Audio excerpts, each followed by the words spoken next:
வணக்கம். கிருஷ்ணகிரி மாவட்டத்திலிருந்து உங்கள் சிவகுரு பேசுகிறேன். தற்போது கிருஷ்ணகிரி மாவட்ட விவசாய சங்க தலைவர். இன்றைக்கி வந்து பார்க்கும்போது 20/12/2026 பாருங்கள், நம்மளுடைய மரங்கள் எல்லாம் மேலே பாருப்பா பூக்க தொடங்கிருச்சு. இங்கே பாரு பூத்து குலுங்குது. அதனால் வந்து ஒவ்வொரு மரத்திற்கும் நம்ம 2 கிலோ மருந்து கொடுக்கலான்னு இருக்கோம். ஏற்கனவே ஒரு 2 கிலோ கொடுத்துட்டேன். இந்த மருந்து பாருங்கள். இந்த மருந்து பார்த்தீங்கன்னா பொட்டாசு 10க்கு 20/26 வேப்பமுன்னாக்கு. இது வந்து ஒரு மரத்துக்கு வந்து ஆவரேஜாக வந்து 2 கிலோ கொடுக்க போகிறோம். ஏற்கனவே ஒரு 3 மாதத்துக்கு முன்னாடி 2 கிலோ கொடுத்துட்டோம். இப்போ கொடுத்துட்டு, ஏன்னா இப்போ பூக்கள் பூக்கும் போதே கொடுத்தா தான் மரத்தினுடைய ஊட்டச்சத்து வந்து நல்லா இருக்கும். ஏன்னா அப்போ தான் காய் வந்து ஆவரேஜாக வரும். ஏன்னா இதில் வந்து யூரியா சேர்த்தக்கூடாது. யூரியா சேர்த்தும் போது தலைச்சத்து அதிகமாகும். இந்த மாதிரி இந்த 2 கிலோ மருந்து நம்ம வந்து செடிக்கு போகிறப்போம்.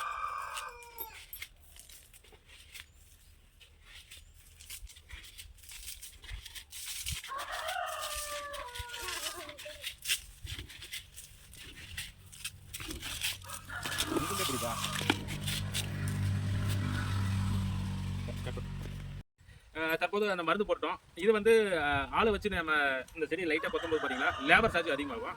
அதனால நம்ம வந்து பாருங்கள் பவர் வீடர் வாங்கியிருக்கோம். 7 HP எபோ. நீ எந்த பவர் வீடர்னாலும் நீங்கள் வாங்கிக்கோங்க. ஏன்னா உங்களுக்கு வந்து அப்போ தான் வந்து லேபர் சார்ஜ் குறையும். ஏன்னா இன்றைய சூழ்நிலையில் ஆளுடைய பற்றாக்குறை அதிகம். அதே மாதிரி லேபர் சார்ஜ் அதை குறைக்கிறதுக்காக தான் இந்த பவர் வீடர் நாங்கள் வாங்கியிருக்கோம். இது எப்படி கொத்துதுன்னு மட்டும் பார்க்கலாம். நீங்கள்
பாருங்கள், கரெக்டாக வந்து அந்த மருந்து வந்து கரெக்டாக இதாகி போச்சு. கரெக்டாக ஒரு நாம் வந்து 2 இன்ச்சாகவும் குத்திக்கலாம், 4 இன்ச்சாகவும் குத்திக்கலாம்.